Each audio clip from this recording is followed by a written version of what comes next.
This is Leadership in Action, and I'm Mark Stiles, your host. Join me as we delve deep into the passions, expertise, and experiences of Boston area innovators. Sponsored by the Boston chapter of Entrepreneurs Organization, this is Leadership in Action. Hey folks, welcome back to Leadership in Action, your Boston chapter of Entrepreneurs Organization's podcast. Leadership in Action. Today's guest is a forward-thinking financial professional, an insightful consultant, entrepreneur, and management executive. He's happiest helping a company reach its stride. His company is one of REO Boston's newest strategic alliance partners, so listen up. This is the president and CEO of Genuine Business Advisors, a business brokerage. Please welcome our newest SAP, John Gleason. Welcome to the show, John.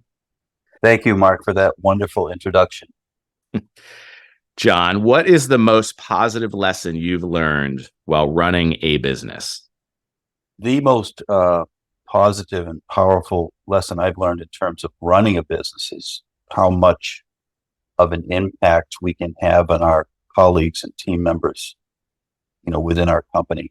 As far as running the business goes, I've been running businesses almost my whole life, since my 20s now, my adult life. And, I'm proud to say that I am still in contact and friendly with, I think, everyone I've ever worked with. So, and that's not always easy at the workplace, as you know, Mark.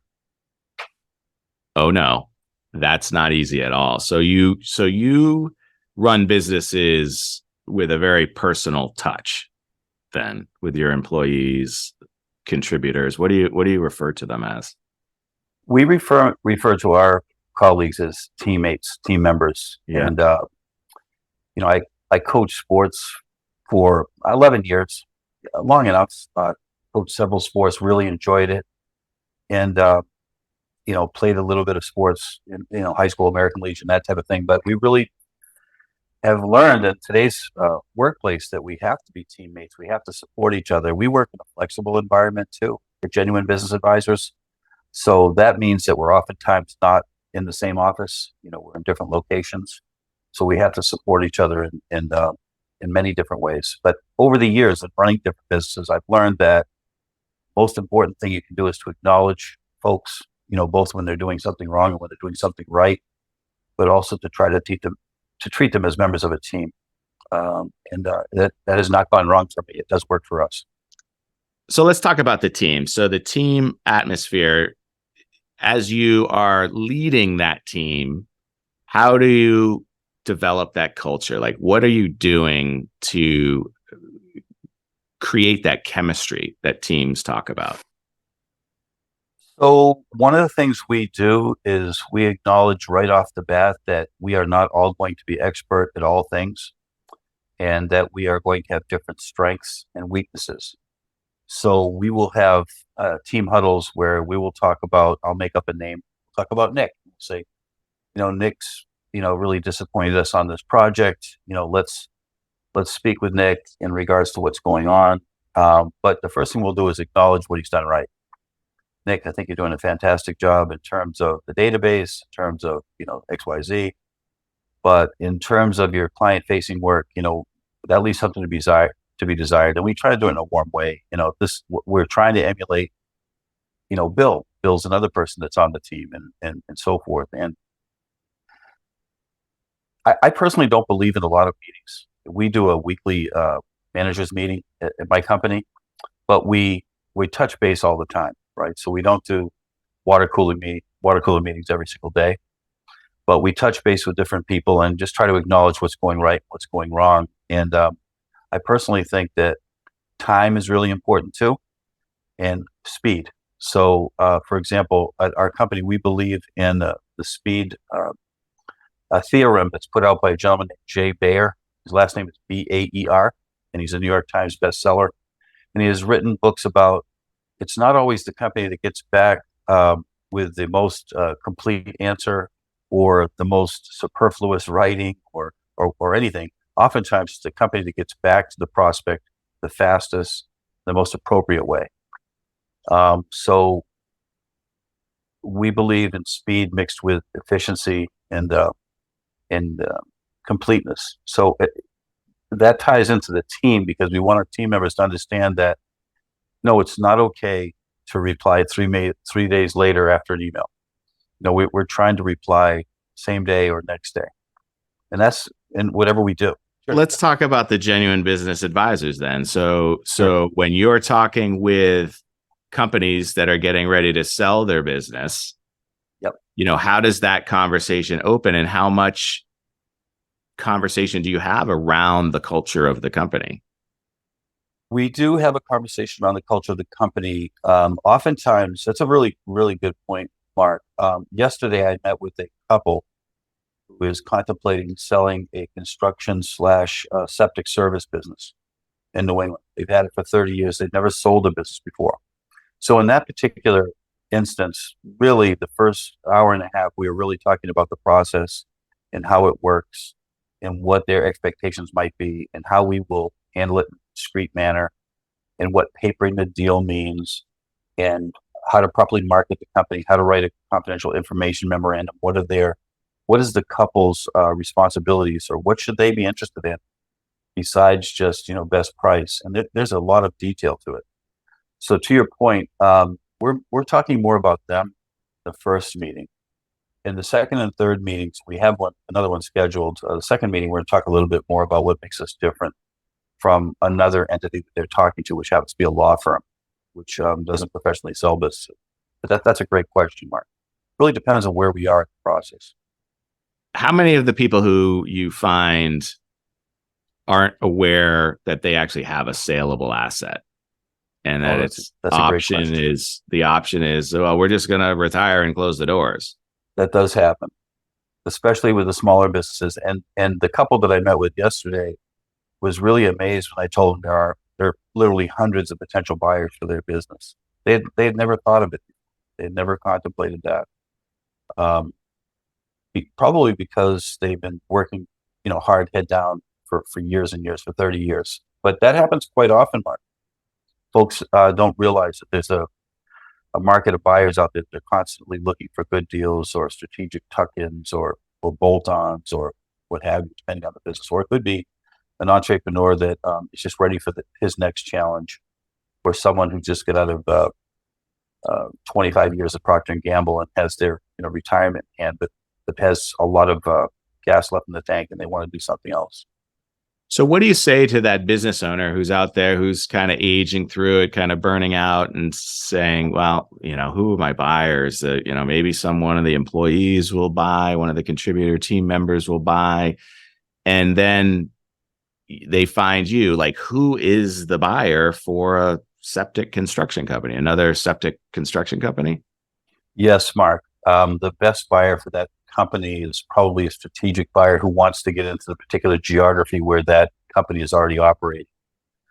The other thing is the relationships and the reputation and the name that they've built over a 30-year time period is very, very valuable. And it's funny, different folks, depending on their background and their mindset, what's important to them doesn't always come to the surface until we have a meeting or two. But there are folks that are very interested in that business, and I'll explain why. They have a recurring revenue because they have maintenance contracts on the septic systems. And in Massachusetts, if you own a home that has a septic system, you have to get a certification before you can sell that home. And so in other words, the septic system has to be inspected and approved. So oftentimes, if a homeowner doesn't take care of the septic system, it will fall into disrepair and they won't be able to sell their home. It may require a $100,000 repair before they can actually market that property. So these folks have done a wonderful job of creating recurring revenue with their 500 plus homes that they take care of. So to your point, to your last question, some folks that are looking at their business are interested because there's recurring revenue. They can tie that into their landscaping or their hardscaping company or their pool installation company or what have you, or their fence installation company. That's interesting. So they see like the economies of scale, where if you've got monthly recurring revenue, what's the difference? We simply are doing a different service, but our books are the same. Everything is all merged together. Right. So company A that's north of this company says, well, we have 1,000 clients. We have 1,000 homes we're taking care of, and we're doing their fencing and their hardscaping, and we've got pools installed in 175 homes. Wow, what if we offered septic now? And we already have the trucks. We already have a lot of skilled individuals. What if we, just change our marketing so that, we can take our trusted name and their trusted name. And so then we talk about the synergies. What are the potential, not only financial synergies, but marketing synergies and people synergies?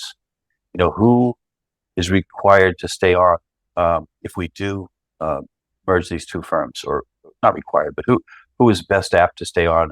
What's best for the folks there? And there's a lot to that, because you have to look at benefits and salaries and culture and hours, and the list goes on. But if it's done properly, it can be a really great situation. And it's great for the customers too, because they have one less vendor to call. Right. How do you reach those people though that have that business, that are thinking about retirement and not realizing that they have anything of value? So the best way to in my opinion, to reach people is to tell them stories, is to say, well, we have an analogy for you. And, here it is. We had a meeting with Natalia and her husband, Eric, and that was 5 years ago. Same kind of a mindset, similar business. And this is where they are today. Would you like to call them and talk to them about that, how that process went? And, but I'm a storyteller from way back. So I think that's what I like to do. And also, because data is cold, but we can provide data, what the average sale for that particular business nets, and how long it took. And there are databases out there now that we can lease. We are already involved with. One is PitchBook, for example, that will give us a lot of data in regards to businesses of that type sold all over the United States, who buys them, when, what the multiples were. Multiple refers to a multiple of free cash flow. So it's not like they're operating in a dark room. There is data that's available. It's just an educational process. And, we try to be cognizant of the fact that they are expert in what they do, and we have some expertise in what we do. And then we have to be very careful to listen, just like you do. You're a great listener, Mark. And so what we try to do is be really quiet in the first meeting or two, and I took a voluminous amount of notes yesterday, and I converted them and put them into my CRM. And so we have a combination of being warm, experienced people in data and technology, just like many businesses today. We're a service business. How do you figure out the multiple? So that was one of the questions that I was asked yesterday. So what we do is we say, okay, there's typically a business of your type, Mr. Business Owner or Mrs. Business Owner, is valued on a multiple of free cash flow. So we're going to calculate free cash flow in two different ways for you to see which is the best deal for you. The first way is earnings before interest, taxes, depreciation, and amortization. So it's a calculation that we can do once we have 3 years of recent books and tax returns from the prospective client. So we'll calculate EBITDA. It's called EBITDA. That's the abbreviated name for it. Then we will also, and by the way, depreciation is a big part of EBITDA. So oftentimes, if a company has capital equipment, they have land, they have buildings, so forth, there's a depreciation, which is a paper number, which figures into the calculation, which can sometimes, in a way, increase the value of the company. The second way that we value the company is through a calculation, which is called SD as in dog, E as in Edward. So it's seller's discretionary earnings. And that's usually a smaller business that doesn't have much in the way of depreciation. And that will include the owner's add backs, if you will. So for example, if the husband and wife have 3 or 4 cars between them, which they did, and they have a son in school who is on the payroll and is doing part-time work for them, or they have a vacation home in Conway, New Hampshire, and in Naples, Florida, which they do. So part of that's going to add back, because that's running through the business as what's called an expense. So they're expensing those luxuries, if you will, through the business. If they were not there, the theory is, what would the business really gross in net? So what we try to do is to make that clear to a prospective buyer. So the first thing we'll do, though, is we're going to calculate EBITDA and sellers' discretionary earnings for the prospective sellers and say, this is probably the way we should present this to the marketplace. And when I did speak with them yesterday, they want us to calculate both because they do own acreage and they do own buildings with the business. So they're trying to contemplate if they want to be a landlord, sell the business to someone else who would be their tenant, and or are they better off? Of course, they're going to gross more if they sell the land and the building, but are they better off to sell the whole kit and caboodle and then go to Naples full time? And they're really seriously contemplating that. So that's how we do that. The other thing is those are only calculations to calculate what is oftentimes referred to as free cash flow. Now we have to look at historical data to see how that free cash flow has been treated in our regional marketplace. That particular company was located in Eastern Massachusetts. So what we'll do is gather up the data on similar companies going back about 5 years. Then we'll present to them a brief PowerPoint that will kind of show the bar charts and the pie charts so that they can look really quickly and say, okay, a median price would be this, a maximum price would be this, minimum price is this. This is where we should be, assuming that there are no further complications like debt that we don't know about, or litigation, or those types of things. So it's math. It's like I spoke to one of them yesterday and I said it's blue collar work, and she said, well, what do you mean by blue collar work? I said, well, there's real work that has to take place. We have to be very careful about the numbers that we use. It's not a guessing game. We have to make sure we look at the right databases and so forth, and then present it to you in such a way that you can make a logical, precise decision. That's good. That's really cool. So the multiple is not a specific multiple unless it's industry standard in the region. You got something that's unique, you're kind of floating it, right? So it's what's a buyer willing to pay and what a seller is willing to sell, right? That's the old saying, Mark, right? So a lot of folks will tell you that a business, a car, a home is only worth what someone is willing to pay for it on any given day. Now, that being said, there are some businesses that will sell for a multiple of revenue, sales. And, those tend to be businesses that have recurring revenue, or software as a service, for example, might sell oftentimes for, or making up a number, 1.5 times revenue. So the revenue is $2 million. Typically, you might see a $3 million transaction price for that type of business. In particular, if there's recurring revenue. And is the reason for that because they, as a buyer, believe they can run the business better, so they don't even look at how that's part of it. That's part of it. The other part is that there's predictable revenue with profitability. So it's kind of viewed in such a way that, listen, the software is already developed, the subscriptions are already sold. We know what the drop-off rate is going to be in terms of subscriptions. So say they're selling a subscription type software service and it's $8 a month. They know mathematically how many people are not going to renew and how many new subscriptions they need to sell to maintain that cash flow. So an educated financial buyer that looks at that, or an educated software services buyer, software as a service buyer, which is commonly referred to as SaaS, they'll look at a business like that and they will have a pretty gosh darn good idea of what it's worth. And it may be worth more than 1.5 times revenues. I'm just using an example. There are businesses out there that sell for a great multiple because there's accelerating sales. So there's a mathematical process we can show a prospective buyer where we're seeing that not only are sales steady, but they're increasing every year with little to minimal effort because the software is that good, or because there's a gap. There's a gap in the other competitors out there. No one has this particular software. So if we show something like that, you can command a very powerful multiple. That's a very different type of a business than a septic service business. Yeah. However, there's only so many septic service businesses in this geography that we're talking about. So theoretically, to your point earlier, someone north of that business will look at that business and say, wow, this is a very, very logical, common sense acquisition for me to make. I have plenty of gas in the tank. I have 25 team members who really love to gobble up this business, and we can do great things with it. That typically will command a better than average multiple, but it certainly won't be like a software company. Got it. So, well, let me ask you this. So you've got personal service, you've got construction, you've got software as a service. Who's your ideal client? Our ideal client is typically a service business in this area. There's not a lot of manufacturing left. I actually came from manufacturing myself in terms of my background. They owned a commercial printing business and sold it to Kohlberg, a big private equity group, 20 some odd years ago. But back to this area, it's usually service companies. It can be a professional. We're talking to a CPA firm right now that wants to sell. Uh, it can be a marketing company. It can be, fill in the blank on service companies. There's so many in the area, particularly in eastern Massachusetts and southern New Hampshire.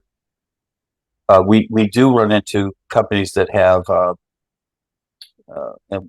we're working with some right now. They've got some piece of real estate that's involved, plus the business. But typically, it's a service business that can be moved anywhere. Is there a playbook that you have that works for all personal services, whether it's a CPA firm or a marketing firm? I mean, very different businesses, but is it a similar process for you? It's a similar process, but there's no real playbook. It's a little bit different, and that's very astute of you, very astute question. A CPA firm is very different than a marketing firm, very different than a translation firm. It's and a very different database of prospective buyers too. So they, for example, with the CPA firm, I hate to use the word cut and dry, but I'm going to use the words cut and dry. Yeah. The folks that are looking at a CPA firm are typically other CPA firms. They want to know what the average, revenue was per tax return. They want to know how many personnel are there. Literally, it can be presented very quickly. They want to know where, how long they've been in business and so forth. They don't really care that much about the office space or what have you, because they're going to tuck that business into their own business. Right. Whereas I think with the marketing firm, it's much more important who the marketing firm's clients are. The CPA firm, it's mostly folks that are earning between $100,000 and $300,000. So it's very predictable revenue also. Whereas the marketing firm, there's much more involved with the marketing firm because of the technology that's involved with the marketing firm that I'm speaking of. And the world of marketing can be a worldwide list of prospective buyers, as opposed to the CPA firm that I'm speaking of. It's probably going to be another local CPA firm that's going to pick up these employees and tuck them in. So how does it work? So you meet with these prospective sellers, you coach them up, you get them ready. You engage them, you market them. Are you going and finding the buyer? Is there a cooperation with other folks like yourself? No, we're going to find the buyer. So what we're going to do is create a teaser or 2 or 3, depending on what market we're going to show this prospective seller. We're going to write up what's called a confidential information memorandum. With the help of the sellers, we're going to ask for their approval throughout the process until we have a document that we're comfortable with sending out. We're going to present the non-disclosure agreements to the seller, make sure they're okay with them before we use them in the marketplace. We're going to, depending on the type of business, for example, we may list a business on bizbuysell.com. So bizbuysell.com is to business sales as Redfin is to real estate. So it's a website that would probably be great for the septic business that I was talking about a little bit earlier. Very helpful, but not for the marketing firm, not for the CPA firm, probably. So that's somebody. So a buyer can access that who's doing it themselves. Exactly. I'm looking for X amount of recurring revenue with the operation staying put. I'm going to be a passive investor. I'm going to buy this business. They can seek that out on BizBuy. Right. And then what we'll do is we'll talk to the prospective buyer about their financial setup. How is it that you're going to be able to acquire and run this company, financially speaking? So we'll do our due diligence to make sure that this entity is not a tire kicker. I mean, they do in fact have the ability to run the business, because as you would probably expect, folks that are selling their business, they're very concerned about the employees, and they want to make sure that the entity is going to survive because it's part of their legacy. So like the couple that I met with yesterday is a perfect example. It's not just the dollar value they give to the business. They want their employees to have a home and be able to grow and they've got folks that have been with them for 20 plus years. So it's very important to them that we do a good job on the due diligence side.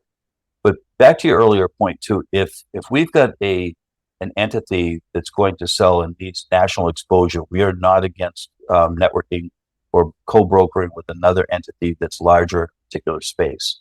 So, for example, talking to a small hotel tomorrow, and they actually want us to co-broker their hotel. And I think it's like an 86 unit. I haven't spoken to them yet. It's a brand new opportunity. It's an 86 unit property. They want us to be open to co-brokering it with another entity that does a lot of hotels, but they need the personal touch from us on this side because that entity is in Chicago. So to your point, on occasion we'll co-broker, sure. The But other thing is you have the exclusive marketing agreement. However, other people might be working with buyers who have no connection to your seller. However, can bring that buyer to you, and you can be the we are contacted every week by buy-side groups. Got it. Who are essentially looking for deal flow for their buyers, and it's a very interesting side of the fence that they're on that did not really exist 20 years ago, but they now have popped up, and I think a lot of that has to do with, by the way, just quickly, is the availability of data. 25 years ago, people that were in our business would say, well, I've got all the buyers are in my back pocket and I know everyone, and that type of thing. We've done repeat business. And today, the data is available to anyone who knows where to find it. And then you can therefore contact. And there are literally thousands of private equity groups and family offices in the United States and abroad that are constantly looking to do acquisitions as well. So it's not the way it was, back in the day, 25, 30 years ago. It's more about slicing and dicing the data that's available and making intelligent and experienced decisions regarding your client, and coaching them and assisting them along the way. Let's talk about you for a second. You mentioned that you had a printing company and you sold it. Tell us about that experience and how it kind of led to you doing this for other people. I'd love to. It's one of the reasons I'm in this business today is in college, I was working at a printing company part-time. The owner took a shine to me, had me doing his books, and I was doing a lot of physical work in printing plant, and I ended up getting into printing through his advice. And some time I spent at Northeastern, and I ended up working in printing for 23 years after that. And so in my 20s with another gentleman, I was selling commercial printing in Boston, and he and I founded a company in Framingham, Mass, called Bay State Press, and we wanted to create a just-in-time commercial printing company that would be able to produce 6 and 8 color work very quickly, which at the time was not the case. At the time, those types of jobs would take a month. And we were sheet-fed printers, and we dealt with large entities. We ended up doing mostly marketing collateral for Putnam, State Street Global Research. We became a Fidelity vendor after 10 years. We did medical device slicks for Johnson & Johnson. It took us 10 years to get into that company. And we did WGBH. I had a client called Frontline. And anyways, we started out just he and I, ended up, 13, 14 years later, we had 130 employees, and we bootstrapped the company ourselves. I borrowed $67,000 on a ranch house that I owned, and he wasn't able to come up with any money at the time. He did sales, I did the accounting, and the financial officer work. And we had 6 staff people that were just accountants, and we had 6 estimators, 12 salespeople, 6 Azusa straight jobs, the whole bit. Our presses were 55 tons. They were 115 feet long, 11 feet without a catwalk, 14 feet with a catwalk. We had 8 of them by the time we finished. And for personal reasons, my partner wanted to sell the business. So in 1998, we sold it. The name of the business was Bay State Press, like Massachusetts to Bay State. We sold it to Kohlberg & Company. They were doing a roll-up. It's called a roll-up in the commercial printing business. They were buying businesses just like ours.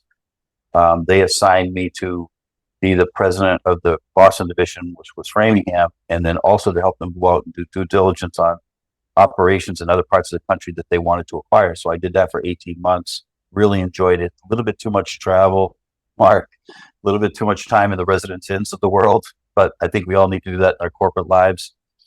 And then I ended up staying there for 3 years. And just before 9/11, I went to work for an entity that was a mergers and acquisitions company. I did low to mid market, and they were headquartered in New York City. We had a Boston office. I lived in Metro West at the time, and I loved that work. I did that from 2000 to 2012. But so what I did was I met with A-type personalities who were entrepreneurs, either the family or the founders, and I helped them go through the process I had gone through when I sold to Goldberg Company, and explained to them how the due diligence would work and what the private equity folks would be looking at and what they wanted and what their role might be if they decided to go to work for them, how they might retire. And I had many meetings with folks from Morgan Stanley and Merrill Lynch and Bank of America, because the sellers needed to be comfortable with their takeaway from selling the business. What would they net so that they could, semi-retire or retire, or maybe get into another business entity like myself. So I love that work, but in 9, 10, and 11, banking wasn't what it used to be. And I was really having a tough time, floating at that time, my 2 kids were entering private college, and they're both out now. But in any case, I did that in 2012, and I went to work for corporate America for 4 years. Enjoyed that time there, but it's very, very different. Did a lot of travel there too. Then I started a bookkeeping franchise with Supporting Strategies in 2015, which I still own. I have 4 franchises there in Massachusetts, and we have about 130 clients, and we have 17 staff members. But during my tenure at Supporting Strategies, I realized that a lot of my clients were selling their business. Yeah. And we actually had that happened numerous times. We've actually had it happen twice last week alone. Wow. And so we realized that, I actually had a conversation with my adult son. He says, what do you think? And I said, I'm going to get back into the business. I know I can help my clients. I know that some of them are perhaps not going about it the right way for many reasons. And so I went back to Columbia Business School last year, and I got my certification in mergers and acquisitions purposely. And I have a certification in management accounting from Cornell as well. So those are very helpful, experiences for me in what we do on a day-to-day basis. So I went back out to the marketplace, spoke with some of my clients, and I'm helping some of them right now because essentially, as you know, Mark, when folks start a business, they typically don't start it to die in it. So Yeah. they typically they realize that at some point in time they're going to turn it over to their family, they're going to sell it, they're going to merge it, or what have you. But what happens is folks get so tied up in the day-to-day operations that they're focusing on that alone and not on themselves and their family sometimes. Then what sometimes happens is a major health event takes place, God forbid, or there's a divorce or something happens where folks take a sabbatical, if you will, to look at what they're doing personally. And they'll look back and say, well, I have plenty of savings. My health isn't what it used to be. I love the business, but I can't give it my all any longer. It's not fair to the team. It's not fair to my family. It's not fair to myself. What should I do? And that's when we should meet with them. Or when they've decided that they want to do an acquisition. We're actually helping some people on the buy side as well. We have a few clients on that side. But primarily we help sellers because that's where our expertise is. That's a great feeder system you have with the bookkeeping, because you're A, aware of where people are, but B, you're making sure that their books are tight for a buyer to analyze through due diligence. Cheers. Thank you. One of the reasons I was really excited about getting involved in bookkeeping in 2015 was when I was a mergers and acquisitions intermediary 12 years. And I actually was in charge of Northeast for the last 4 years, my tenure. Our biggest problem was not getting current books for a prospective buyer. So the buyer would look at the business and say, yeah, it looks great. I can see your numbers on the teaser. I see this and that. And I got tax returns from 2 years ago. What's going on now? Well, they're not current. They're not filed. They're not this, they're not that. So on the bookkeeping side of things, we keep things up to snuff. Everyone's current. We close the month by the 10th of the following month, usually sometimes earlier than that. And, we make sure everybody has their books so that they can interpret the data properly in terms of key performance indicators, in terms of trends. We use different software programs for forecasting. One we use is Fathom, Fathom. And so I felt like, geez, if we ever had these tools when I was in the M&A business, we would have been much more successful and less frustrated. Because a lot of folks will tell you that 80% of businesses do not sell. And that's true. That's the data that I've always heard. And one of the reasons for that is that there are some folks out there that will take a business and list it, even though the books aren't current, even though there's a litigation against the company, even though the family is squabbling about the sale of the business. So what we try to do at Genuine Business Advisors is address the problems that are going to come up in due diligence, because we've worked in due diligence before. And I've got a team member with me at Genuine Business Advisors. He's been in medical devices for 25 years. We know what's going to come up. Let's cut to the chase. Let's get the problem solved so that you're ready to go. And you have a realistic idea, too, of what the business is worth. The second reason that businesses don't sell, by the way, there's 3 or 4 different reasons. One's litigation. One is the books aren't current, or there's a suspect maybe. Another reason is that the seller gets cold feet. They haven't discussed it properly with family members. They don't, yes, they unfortunately, they had a health event that scared them, but they didn't think it through. They didn't realize that, yes, you can come back. You don't. So we don't push people. If they've had a health event, that's the only reason they're thinking about selling the business.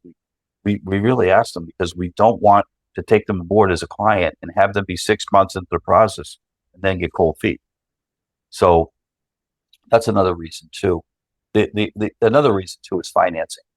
And what do I mean by that? So if it's a small business, let's say it's a septic business, and let's say the business is worth $1.5 million. Let's just say that. Is that a financeable number for someone who comes in, wants to do an SBA loan, for example, or a loan that's partially guaranteed by the SBA? So we'll do that work. We work with another team member who's a former CPA. He's a loan broker. He's an expert in SBA loans. Not every small business sells through the SBA process. I'm not saying that. But what we're saying is, will it meet that smell test? It will? Okay, fine. It's going to be a more saleable business than a business that won't, because a business that won't perhaps requires a larger down payment than SBA. And I could go on and on ad nauseum, but what we try to look at is the 4 or 5 reasons that typically prevent a business from being sold. Get those obstacles removed up front. And then when we bring the business to market, it's ready to go. It's realistically a business that will close, and it can go through the due diligence process without problems. It will sell eventually. That's really interesting and very thorough. And it's I'm learning quite a bit here. So I appreciate that. So we've been learning from you. Tell us a little bit about you, though. You seem like you've got a lot of balls in the air. You got kids out of school. You've got multiple businesses going. What do you do for fun? Well, thank you. I've been married 41 years. Wow. To my wife, Kathleen. So we try to travel when we get an opportunity from time to time. I have 2 grandchildren, Ava and Archer. My granddaughter Ava's 5 now, and Archer's 2. I try to get out on my Harley on the weekends when I can. I'm a Harley guy. I'm a Planet Fitness guy. I try to go as often as I possibly can. What kind of Harley? And I really love to go camping up at Acadia National Park in Bar Harbor, Maine. We go to Hadley Campground up there. I'm sorry, Mark, what did you say? What kind of Harley do you have? I have a Heritage Milwaukee 8. I bought it new in, I think it was 2018. So it's just called the Softail. I don't know if you're familiar with them or not, but I really love it. It's the second Harley I've owned. I bought the first one used. Prior to that, I owned Suzuki's, but the seat height got to be a little bit too much for me, Mark. And now I like the Harleys, and they can go interstate too, which is, in all seriousness, that's why I like it. The Softails are one of the more beautiful things on the road, I think, in my opinion. So you go up to Arcadia with it? I go up to Acadia, Bar Harbor. Yeah, love it up there. It's about a 6-hour ride, but it's a different world. Great seafood. The Acadia National Park has a couple of campgrounds. The one that we go to is actually on a cliff and look out over the ocean. It's absolutely gorgeous. And we try to go once a year. But those are some of the things I like to do. I love it. Well, the most important question, I believe, on this podcast is somebody's listening to you and they're curious, they're intrigued, and they want to connect with you. How would they best do that? I think the best way is to email me at john@genuinebusinessadvisors.com. And nice. I return all of my emails, and I would get back to someone normally the next day. And I would love to have a conversation with absolutely anyone who has any questions or is curious about the process on either the buy or the sell side. That's awesome, because I think there are a lot of people out there who think they're the only owner of their business, right? That nobody else would actually want to buy their business. Mark, you can't be more correct than that. It's very much the case. Wow. Well, I want to thank you, John Gleason of Genuine Business Advisors, John at genuinebusinessadvisors.com. I really appreciate you coming on here. I'm truly grateful for your role as an SAP for our Boston chapter of EO. We really are grateful for what you all are doing to help us fund some of the initiatives that we do. Folks, get out there and meet this guy. Really interesting guy. He's got a lot of value, a lot of wisdom. Go up and say hi and reach out to him if you are one of those people who think, you know what, is my business saleable? Am I in the position of doing that? And what should I be doing to get started with that? Reach out to him. Thank you. Thank you, Mark. Thank you, Mark. It means more to me than you know. Trust me. Folks, thanks for listening. If you learned something today, tell somebody about it. If there's someone that you're thinking about right now who is in that position to potentially selling their business or who's looking to acquire other businesses, share this with them so they have easy access to John. John, thank you again, my friend. Thank you, sir. Have a nice day, Mark. Folks, this has been another exciting episode of Leadership in Action, our Boston chapter of Entrepreneurs Organizations podcast. Thank you and be well. Leadership in Action is sponsored by the Boston chapter of the Entrepreneurs Organization. As the world's only peer-to-peer network exclusively for entrepreneurs, EO helps transform the lives of those who transform the world.